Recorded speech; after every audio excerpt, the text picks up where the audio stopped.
Welcome. This week we're going to talk about Parshas Chayei.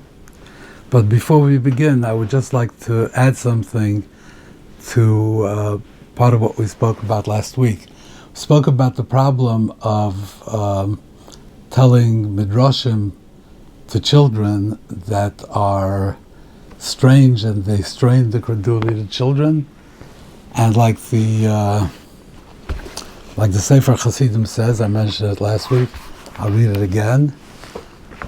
Ein megalin agoda tmua lektanim, pen yomer ein bei mamish. You can't tell a strange agoda, a medrash, agada to Gemara, to children, because they'll say that there's no substance to it. Since this is not true, they won't believe this. They also won't believe other things, such as Kriyas Yamsuf. Don't tell it to Amoritz because they won't believe it. So, last week we spoke about Vashti's tale, but there are many. I'll just give you one example.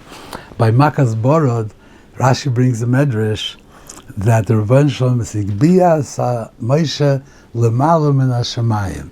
He picked up Moshe to do Makas Borod, and he picked him up above the heavens. A very, very strange medrash. And Mirz Hashem, when we get to Parshas Vayera, so I'll explain to you what the medrash means. But it's just to take midrashim like this and tell them to the children is dangerous because they won't believe it and it undermines their emunah. So I wanted to say that we have a big problem in our community with children that go off the derech. And I understand that the reason they go off the derech is almost never because of philosophical reasons. They go off the derech because they have Yetzer Hara. They go off the derech because they have emotional problems. But if their emunah was solid, if they really, really believed that the Rebbeinu Shalom told Moshe Rabbeinu on Har Sinai that you have to keep Shabbos, it would be very difficult for them to be Mechal Shabbos.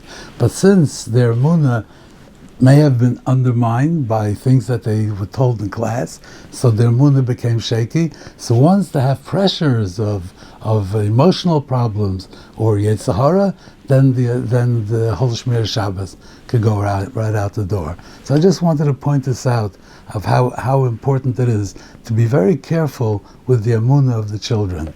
And the emunah, you have to be careful not to do anything. You could tell them a lot of stories, but that's not gonna. Everybody has stories. Christians have stories. Stories. You believe them, you don't believe them. But when you're talking about the Torah and you're talking about midrashim, and you tell them things that this is the Torah, and they don't believe it, that undermines their emunah. Okay, so in Parshas Chayei, Avram Avinu comes back from the Akedah, and he finds that Sarah has passed away, and he has to buy her a caver. And there's the whole story of his Ephraim. He wants to buy the Morris Machpelah, and there's a Machlekes Rishonim in Avos in the 5th Perek Mishnah Gimel. Rashi and the Rambam learn that the 10 Nisyonos, Avram had 10 ordeals, 10 tests that he had to go through, and Rashi and the Rambam both learned that the ultimate test, the last test, was the Akedah. Rabbi Yaakov says that this was the last test, when he had to go buy a caver for Sarah, and this was a land that Rebbeinu Shalom had promised him, and he had to go buy it from Ephraim and pay him a lot of money. This was his 10th Nisayon. Now, Rashi in Va'era,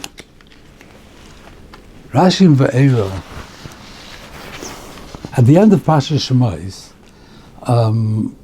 Rebbeinu Shalom sends Moshe to Mitzrayim. He goes to meet Paroi, and Paroi gets angry, and he says, now what are you doing? You're making the people that they won't want to work. So now, before we gave them food, now they have to go get their own food.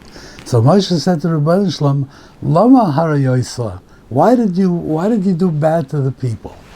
Of course, he didn't think that the Gula is not going to come. I mean, the Rebbeinu Shalom told him, Moshe Rabbeinu It was a Navi, and they believed the Rebbeinu Shalom, the Gula is going to come. But why did you have to do bad? Why did they have to have, just now that I come, it gets even worse. So Rashi brings a medrash that says, Chaval al da'avden v'loy mishtachim.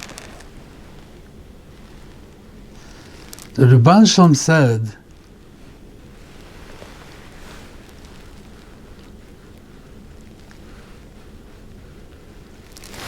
that, the Avos is Avram, when he had to go buy the caver from Ephraim, it was not Maharach Midoisa. He didn't question me that he had to be put through this.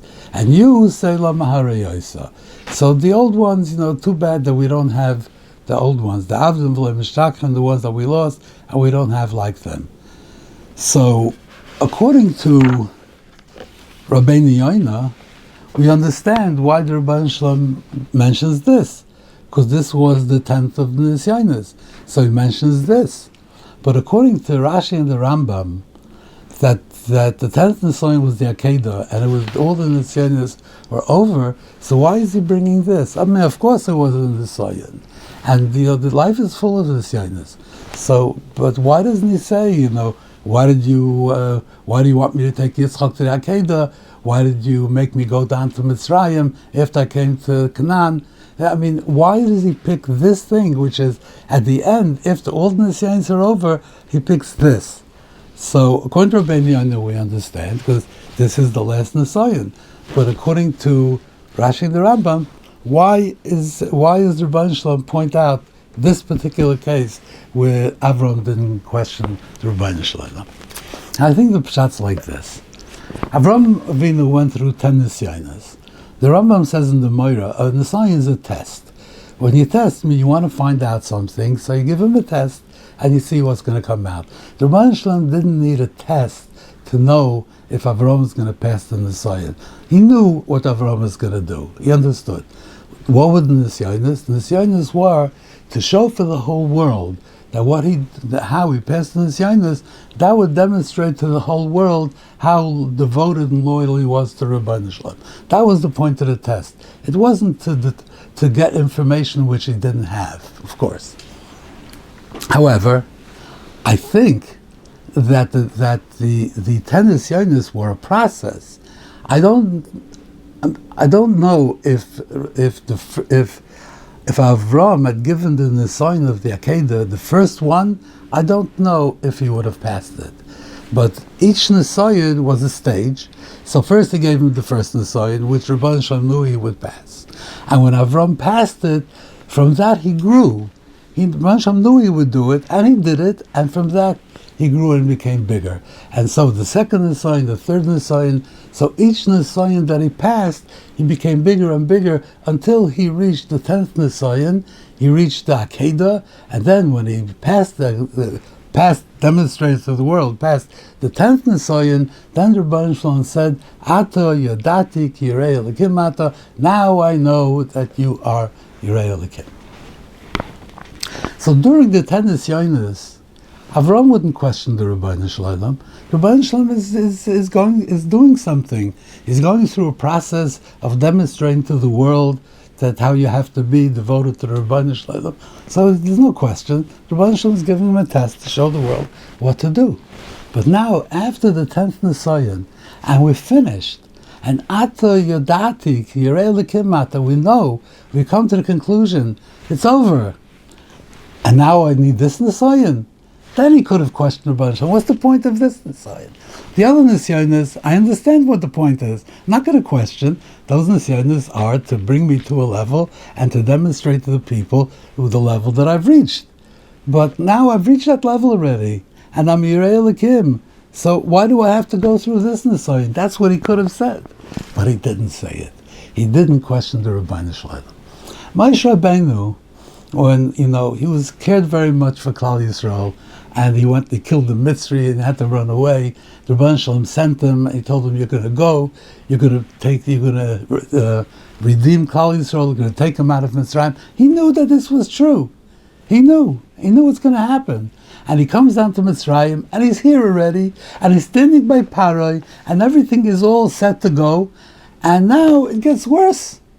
So that it got worse didn't make him question whether it's going to come, the Gula has actually come to pass. Of course not. But he said, but why? What's the point of at the last point it should get worse? Why?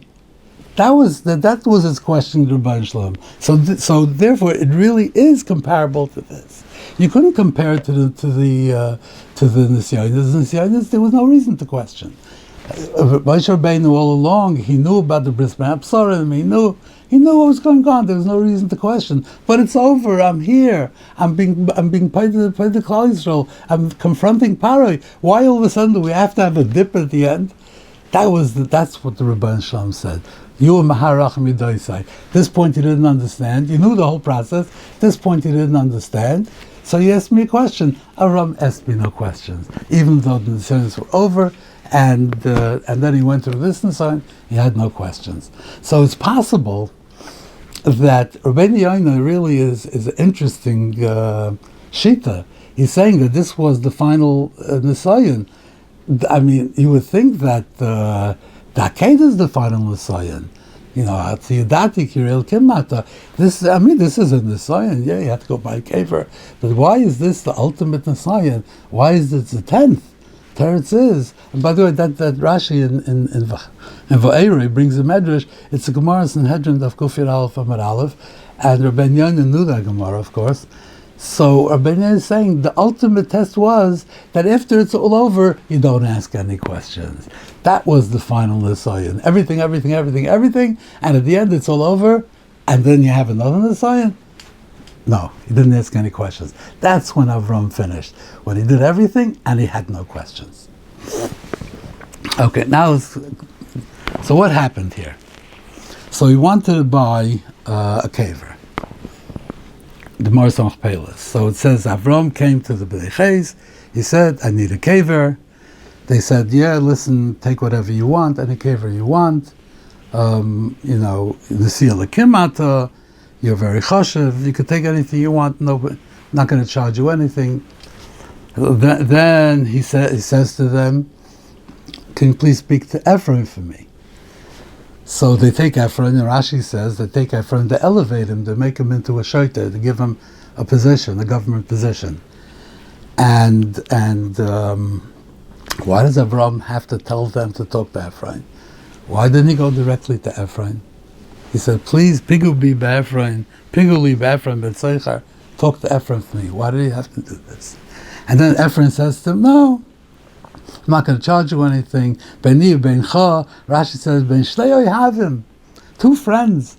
How did they become friends? They never even met. Now they met, all of a sudden, we're 2 friends.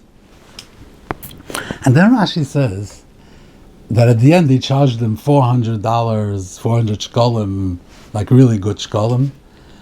And Rashi says that he said harbe, and he didn't even do ma'at. First he says he's given them for free, and then he charges them full price. Now, this whole negotiation, this whole episode happened in the full public. Everybody was there, all the people. And the Bnei Ches told him you can have it for free. And he also said you can have it for free. Now that he says, I want to pay, so he said he wants 400 shekel. Was that overpriced? Was it really worth 200 shekel and he's charging him 400 shekel? I don't think so, because how would he get up? How would he have the nerve and the chutzpah to get up into front of everybody and say, okay, I'm going to charge you, but I'm going to double. I'm going to overcharge you. So I would think that the price that he charged was list price. It was full price. So what's wrong with that? What should he do? He should give Avram a discount? Why should he give him a discount? Avram was a rich man. Avram didn't want to take a shoelace from Melchstein. He wouldn't want a discount. So he gives him the price. This is the price. The price is 400 shkolim. That's what he charged him. Why is that tafilu ma'at eina oisa? So, let's take a closer look at what's going on here. V'yanu b'nei ches. He came to the b'nei ches. V'ydaber b'nei ches. He spoke to the b'nei ches. So they said, you can take it. there are three players in this drama besides Avram. There's the Bnei Ches, there's the Amoritz, and there's Ephraim. Now, let's see how they fit in here. So the Bnei Ches told them, you can take whatever you want. So then, Vayokom Avram V'yishtachu Amoritz Bnei Ches. Now he's talking to the Amoritz, which means the people, the peasants, and to the Bnei Ches. And then he says, go talk to Ephraim. So Ephraim Yosef B'soich Bnei Ches. Ephraim is now among the Bnei Ches. What are the Bnei Ches?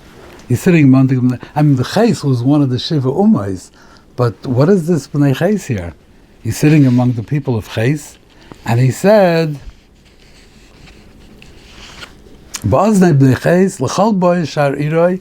He said in front of Bnei Ches, and all the people that came, that means including the Amoritz, no, lo yadon shmeini, asod ze nasati loch, v'amoritz shar boy, l'chon satil einei bnei ami, satil loch. I'm giving to you in front of the Amoritz. V'yishtachu Avram lifnei Amoritz. Oh, now Avram is looking to the Amoritz. V'ydaber Ephraim ba'ozni Amoritz. Now he's talking ba'ozni Amoritz. So then he says, Arba mei shekel beini v'noch mahi. So V'yishma Avram al Ephraim, and gave him the money. Asher diber ba'ozni b'ches, Arba mei shekel. Once again, the Bnei Ches. I mean, here's the Amoritz. Now he's talking ba'ozni Bnei Ches. And then he bought it from him. And at the end it says, Vayokom Asada v'Amor Shaboy Lavrom Lachuzas Cover Me'ez Bnei Ches. Now, if he bought it from Ephraim and Lachuzas Cover Me'ez Bnei Ches, what does this mean? So, who are the Bnei Ches?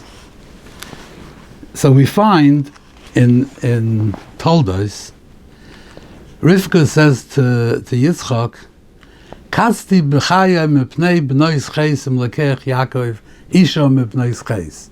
I feel I'm going to be disgusted if Yaakov ends up marrying the b'nois ches.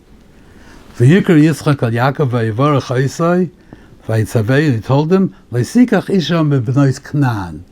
Don't take from b'nois Knan. So she says b'nois ches, and he says don't take from b'nois Knan. And then you have before Esav got married. This is before the brachas. Vayikach isha es Yehudas bas Be'eri hachiti, v'es Basmas bas Eloin hachiti. So he married two women. Both of them were mebnois ches. But in Parshas Vayishlach, when we go through the genealogy of Esav,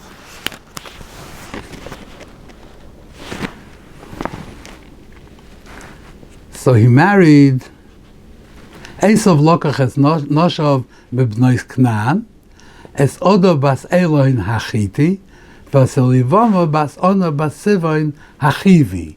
So his wives, one was a Chiti, one was a Chivi. And here in Toldos, they're both Chitim, also have different names. One is Yehudas bas Be'eri, one is Basnas bas Eloin. And here they have different names. So what is going on here?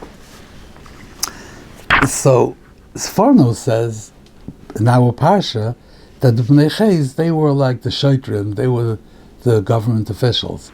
But he understands this from the Psukim that Bnei Ches seem to be like the powerful, the elite. And Ephraim Yosef B'soich Bnei Ches, he was elevated that day because of Avram's covenant that he should be among the Bnei Ches. But in the archaeologists 100 years ago discovered something that wasn't known, that there was a Hittite Empire, an empire of Chitim, a huge empire in this time, during this age, which wasn't known, and this empire stretched from Turkey down through Syria, Lebanon, and through Canaan. That was a Hittite Empire. The capital was Hattusa. It's near Borgaskoy today in Turkey. This was a big discovery about 100 years ago. Now, the Hittim were the imperial power. They controlled all of Eretz Yisrael. So anybody that worked for the government was called the Hittite. Anybody that was part of the nobility, part of the elite, was called a Hittite. Just like when England conquered India and made it an English colony, a British colony. So there were locals that worked for the government. They worked for the British, and they were called the British because even though ethnically they were Indians, but they were British because they were part of the power structure. They were part of the government. So the Hittim were the ones that controlled Eretz Yisrael at this time, and anybody that worked for the Hittim was called a Hittite. That means you were part of the nobility, part of the government.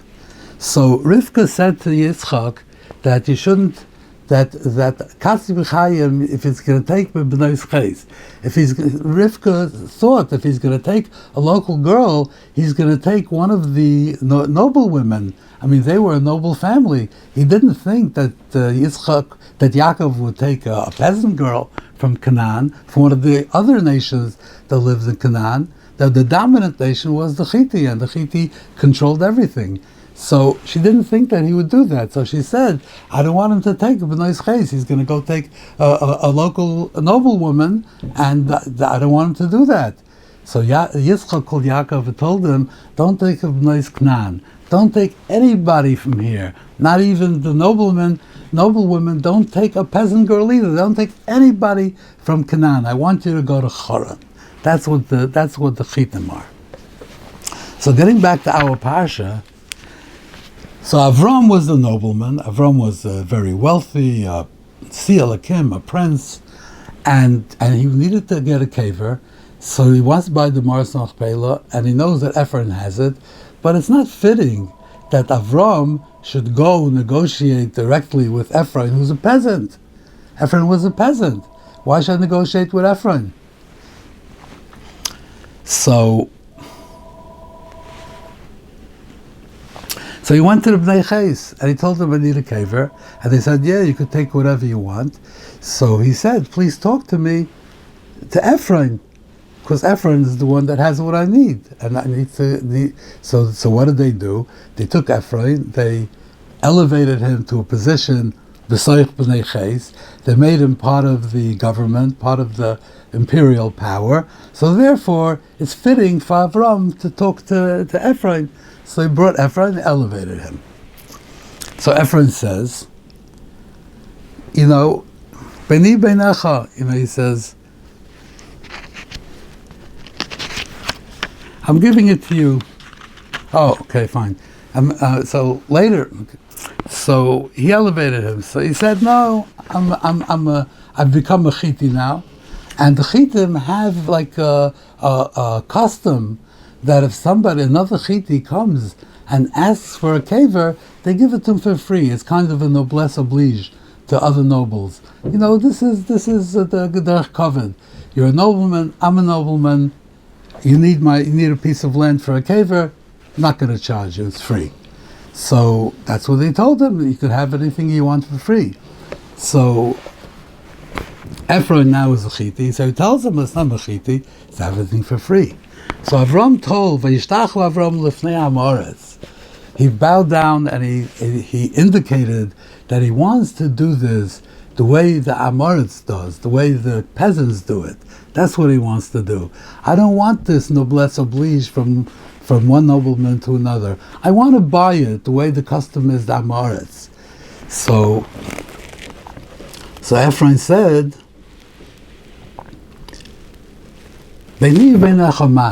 we're friends. What does it mean we're friends? It doesn't mean the actual friends. It means that they're both noblemen.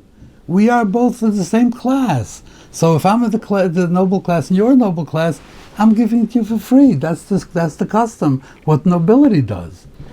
So Avram said, no, I don't want, I want to pay.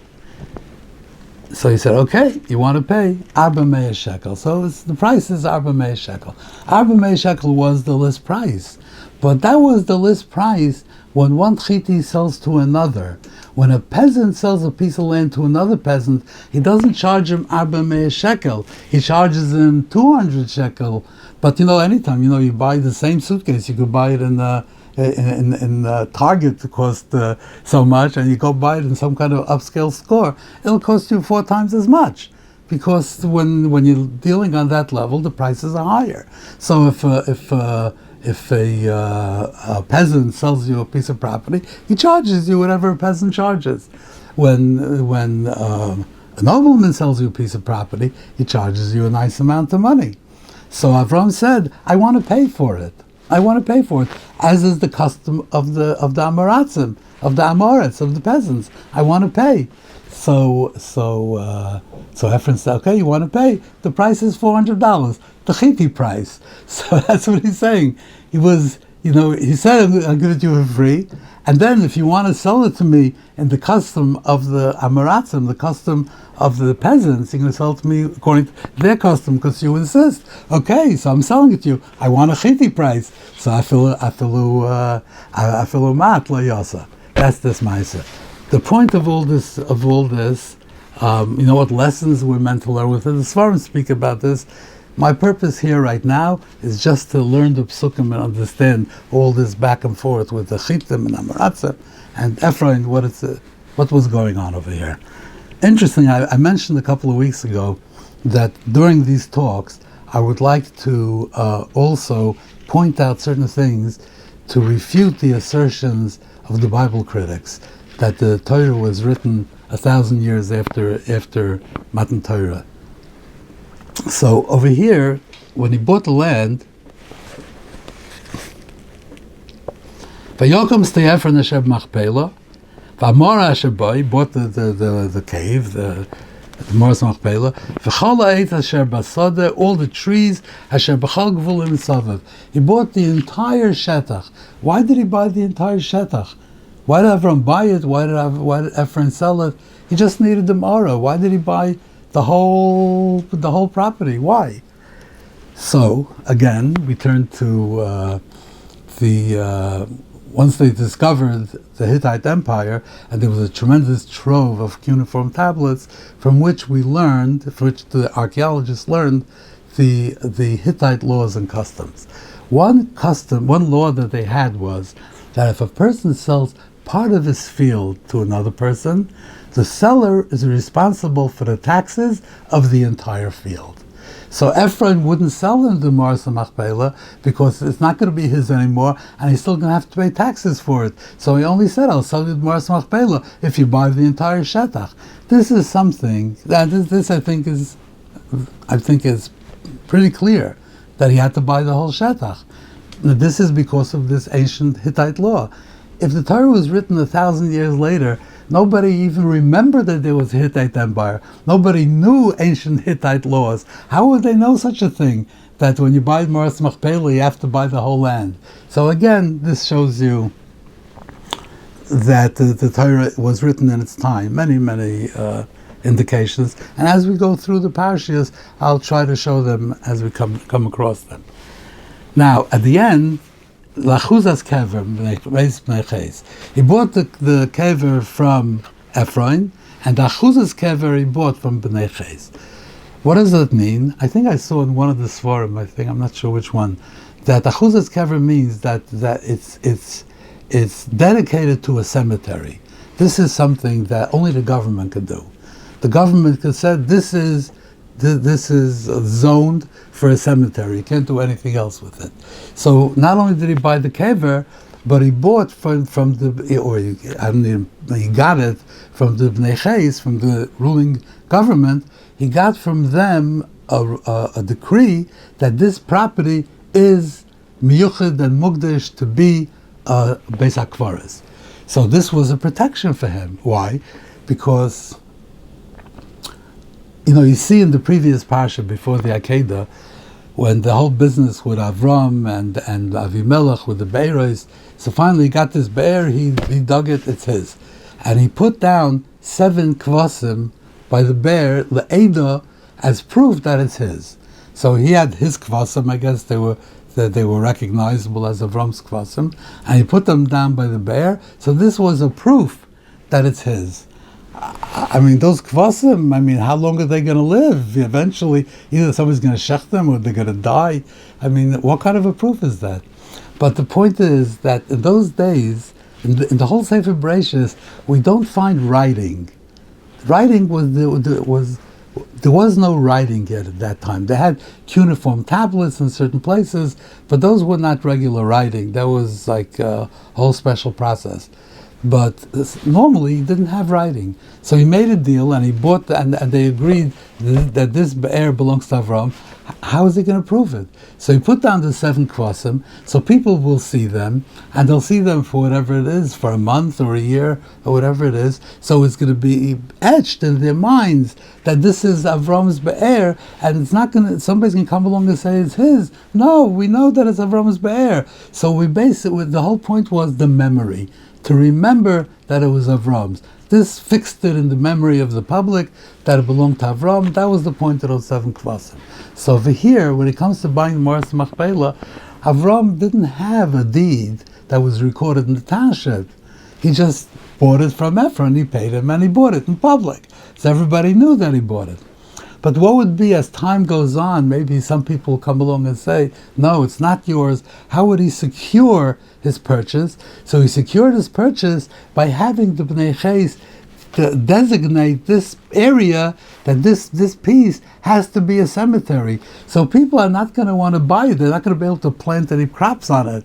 So it's not likely that he's going to have Eirim, that people that would dispute his ownership, because what are they going to do with it? All they can do with it is bury somebody. So this was like another layer of protection for his purchase. He bought the Moras Machpelah, but the Achuzas Kever, he got that from the Bnei Ches, not from Ephron. Ephron was not empowered to do that. The Bnei Ches did that, and they said this is Achuzas Kever.